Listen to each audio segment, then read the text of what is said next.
Picture a family on vacation in the California mountains. They are driving a beautiful forest road, pines on both sides, snow on the peaks, windows down. The road has a lovely name, the Mammoth Scenic Loop. They stop for photos, they breathe the mountain air, and they drive on, never knowing two things. The first is that this scenic road was not built for tourists. It was built as an escape route, an emergency exit designed to evacuate an entire town past a volcanic hazard. And it originally carried a very different name, the Mammoth Escape Route. The town got it renamed because a road called Escape Route was terrible for the ski business. And the second thing that family does not know is what they would be escaping from. Because the peaceful valley around them is not a valley at all. It is the crater of a supervolcano, 20 miles across, born in one of the largest eruptions in North American history. Everyone knows about Yellowstone. Almost no one knows that California has its own supervolcano, that it is restless, that it once frightened scientists badly enough to draft evacuation plans, and that the evidence is hiding in plain sight, in a renamed road, and in a forest of dead trees that the mountain itself suffocated. This is the story of Long Valley, and by the end of it, you will never look at a scenic drive the same way again. Let us start 760,000 years ago, because everything about this place descends from a single unimaginable morning. At that time, where the town of Mammoth Lakes now stands, a huge volcanic system reached its breaking point. When it went with a violence that is difficult to put into human terms. In a matter of days, the eruption expelled roughly 150 cubic miles of magma, hundreds of times more than Mount St. Helens, enough material to bury a major city thousands of feet deep. The eruption column would have stood so high it touched the edge of the stratosphere, visible, had anyone existed to see it, from 1,000 miles away. Day would have turned to night across the region as the ash blotted out the sun. Superheated flows of gas and ash swept outward across the landscape at hurricane speeds, filling entire river valleys to the brim, welding themselves into a layer of rock hundreds of feet thick that geologists call the Bishop Tuff, a formation you can stand on today. Cliffs of pink and gray rock made entirely of one eruption's fury. There is a highway rest stop in the Owens Valley where travelers stretch their legs on top of it, a sheet of solidified catastrophe, and the view they photograph, the dramatic tablelands north of the town of Bishop, is the eruption itself, frozen in place. The ash that went upward instead of outward rode the winds across the continent, falling measurably as far away as what is now Nebraska and Kansas. Half of North America was dusted by California, and then, having emptied itself, the volcano did what supervolcanoes do. It collapsed into its own drained magma chamber. The ground dropped by more than a mile, leaving behind a vast oval depression, roughly 20 miles long and 11 miles wide. That depression is Long Valley. It is not a valley carved by rivers or glaciers. It is a caldera, a collapse scar.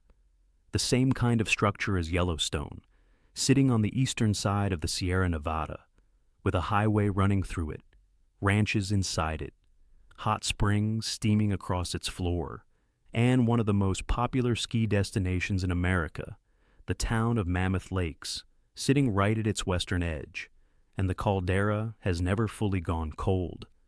Drive through it today, and the heat announces itself everywhere, if you know how to look.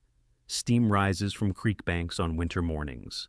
There is a famous gorge inside the caldera where a cold mountain stream suddenly runs hot, where pools boil up from the stream bed itself, beautiful, turquoise, and dangerous enough that swimming has claimed lives there because the springs can shift and surge without warning. Signs along the water warn visitors that the ground is alive. Most read them as quaint. They are not quaint. They are instrument readings, written for people without instruments. For a very long time, nobody thought much about any of this. The caldera was ancient history, a geological curiosity. Mammoth grew into a booming resort. On a good winter weekend, tens of thousands of skiers ride the lifts on Mammoth Mountain, a younger volcano that grew on the caldera's rim. Most of them with no idea what the landscape around them actually is. And the system slept, or seemed to, until May of 1980, when it cleared its throat. Over roughly 48 hours, 4 earthquakes of about magnitude 6 struck the Long Valley region, one after another, along with hundreds of smaller shocks. It was a holiday weekend, the town full of visitors, and the quakes cracked buildings, triggered rock slides in the Sierra, and sent boulders down onto mountain roads. 4 magnitude 6 earthquakes in 2 days is remarkable anywhere. In a supervolcano, it is a message. Scientists moved in with instruments, and what they found next was worse than the earthquakes. Surveying the caldera floor, they discovered that a broad area in its center, a structure called the resurgent dome, had risen, not by a fraction of an inch, but by nearly a foot in just a few years. After decades of doing nothing, rock does not lift itself. Something underneath magma, or magmatic fluids, was pushing upward, and the pattern of the earthquake suggested movement in the south part of the caldera, shallow, restless, the kind of unrest that precedes eruptions at volcanoes around the world. It also precedes nothing at all at many volcanoes, many times. That is the agony of volcano science. The signals of a system clearing its throat and a system preparing to erupt look the same, until the last moment. The earthquakes continued in swarms. The uplift continued. And in May of 1982, the United States Geological Survey did something it does not do lightly. It issued a formal notice of potential volcanic hazard for the Long Valley area. What happened next is one of the most instructive chapters in the history of American disaster science, because the volcano and the town went to war, and the volcano was not the aggressive one. The hazard notice made national news, and the timing could not have been crueler. Mammoth Lakes was in the middle of a real estate boom, condominiums rising, a resort economy at full throttle. The notice landed on it like ash. Tourism wobbled. Property values dropped hard. Some estimates say by as much as half, and sales in some periods nearly froze. Businesses blamed the scientists, not the volcano. Locals bitterly joked that USGS stood for the United States Guess and Speculation Society. Officials received furious letters. Scientists faced open hostility in town meetings. And at least one researcher later described being treated in Mammoth the way a doctor might be treated for delivering a diagnosis nobody wanted. The people of Mammoth were not stupid. They were trapped in a very human dilemma. Their entire economy stood on the flank of a restless volcano, and every honest word about it cost them money.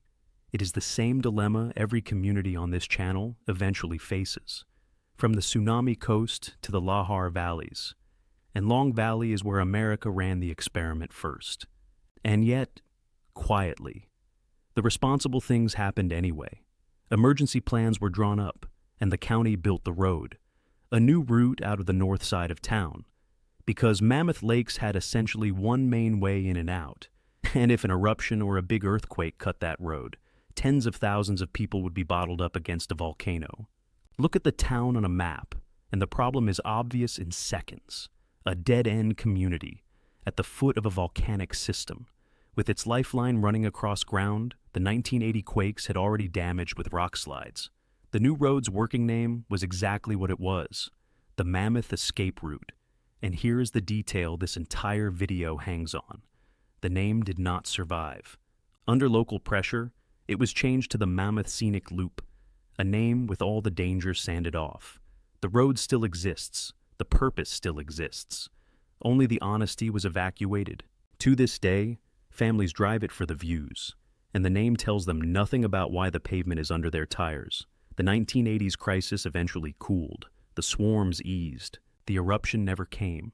And the scientists who issued the warning were criticized for years, as if a warning that is not followed by disaster was a mistake, rather than the price of watching a dangerous system honestly. But the mountain was not finished sending messages. In 1989, a new swarm of earthquakes began, this time directly beneath Mammoth Mountain itself, the ski mountain, and it lasted for months.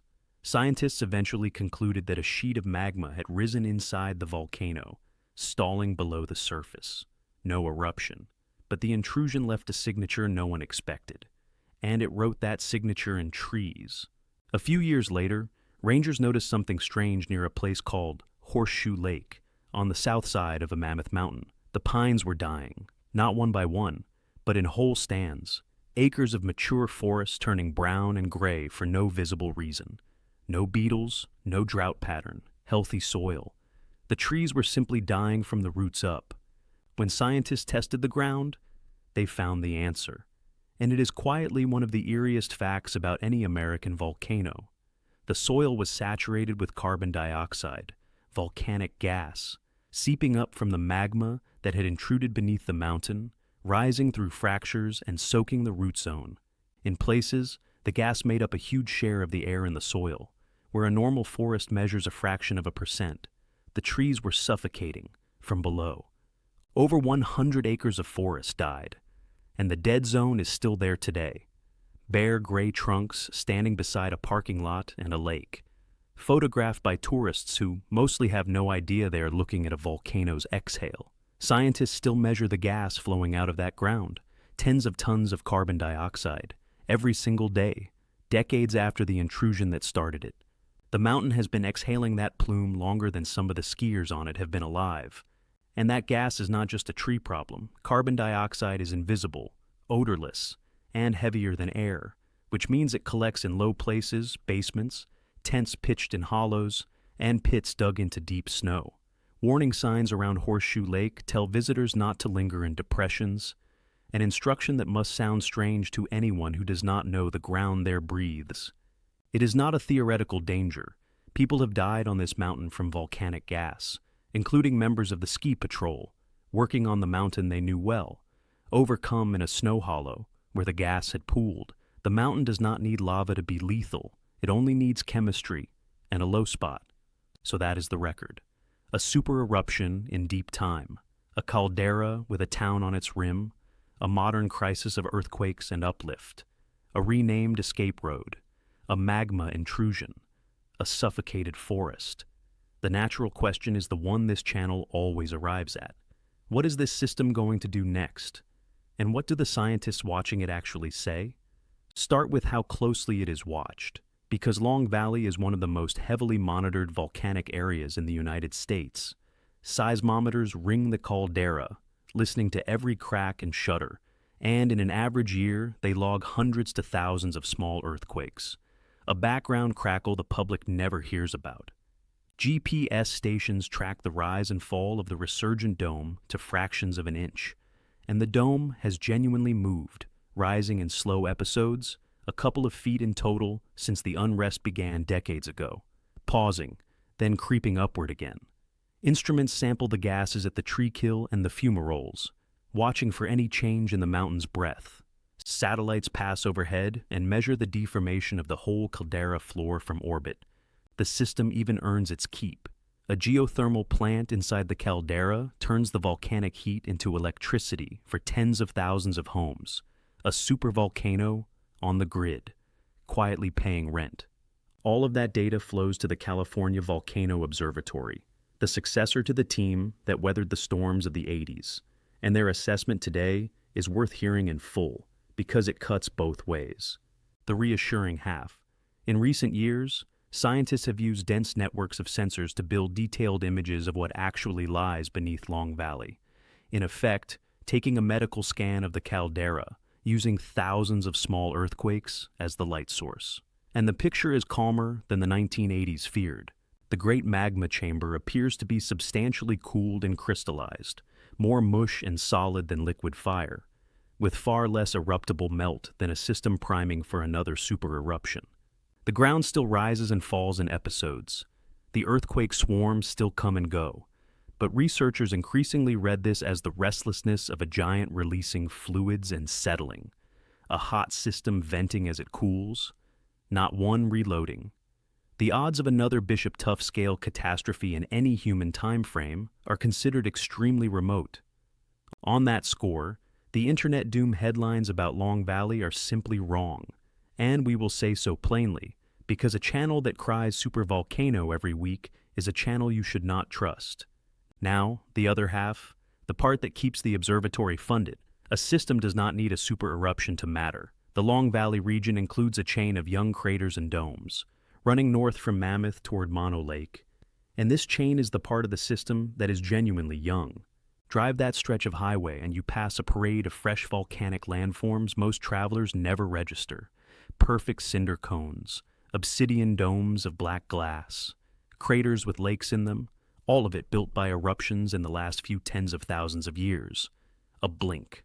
The most recent eruptions along the chain happened only about 600 years ago, within the lifetime of oak trees still standing in California, and even more recently, within roughly the last 3 centuries, volcanic activity pushed a brand new island up out of the waters of Mono Lake. Native peoples of the region were almost certainly witnesses to eruptions here. This is not a dead landscape with an old scar. It is an active volcanic field, between naps. Any future eruption from this chain would be small on the caldera scale, but enormous on the human scale. Explosions, ash columns, flows, exactly the kind of event that would close airspace, bury highways, and turn a resort economy inside out.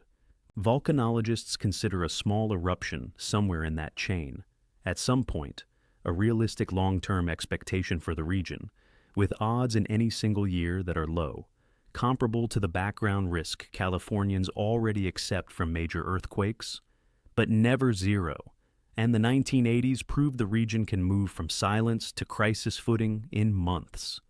That is why the instruments never come down. So, 3 futures. The honest way to hold Long Valley. Future 1, overwhelmingly the most likely in any given year. The caldera does what it has done for decades. It breathes, swarms come and go. The dome rises an inch, rests, rises again. Skiers ride the lifts. The scenic loop stays scenic. Most years are this year, and it is entirely possible the system stays quiet for centuries. Future 2, the middle path. A new period of unrest, stronger swarms, faster uplift, maybe another intrusion like 1989. No eruption, but weeks of national headlines, alert levels raised, and the town of Mammoth Lakes facing the same brutal test it faced in the 80s. Whether it can hear honest science without shooting the messenger. The renamed road suggests that test is not guaranteed to go well. Future 3, an eruption, and if it comes, almost certainly not the movie version, not the caldera reawakening, but a small vent in the young chain, an ash plume over the Sierra, a closed airport, an evacuated town, a regional emergency measured in months, serious, survivable, and infinitely more likely than the supereruption fantasy. If Long Valley ever makes history again, this is the version the science points to. Here's my honest opinion. After everything the research shows, the most dangerous thing at Long Valley in the 1980s was not the magma. It was the pressure to stay quiet about it. The scientists were right to warn. The town was understandably terrified for its livelihood. And the compromise between them was written onto a street sign, a road built for survival, renamed for marketing. That renamed road is one of the most honest monuments in America, precisely because of its dishonesty. It records, in asphalt, the exact distance between what we know and what we are comfortable saying out loud. The mountain, for its part, has never lied. It killed a forest in plain sight and left the evidence standing. Nature always tells the truth. The question, as always, is whether the town at the foot of the volcano wants to hear it. So now, I want to hear from you. Did you know California had its own supervolcano? And have you ever been to Mammoth, skied that mountain, maybe even driven the scenic loop without knowing its real name? Drop it in the comments. I read everyone, and if you have seen the dead forest at Horseshoe Lake in person, tell me what it felt like. If this video taught you something the tourism brochures never will, hit the like button. It genuinely helps this channel grow. And subscribe with notifications on, because next, we return to Los Angeles. Not for the famous fault, but for the one nobody talks about. A fault that runs directly beneath the skyscrapers of downtown, and that many scientists consider a greater danger to the city than the San Andreas itself. The monster is not outside the walls. It is under the floor. That story is next. The ground beneath America is speaking. Make sure you are listening.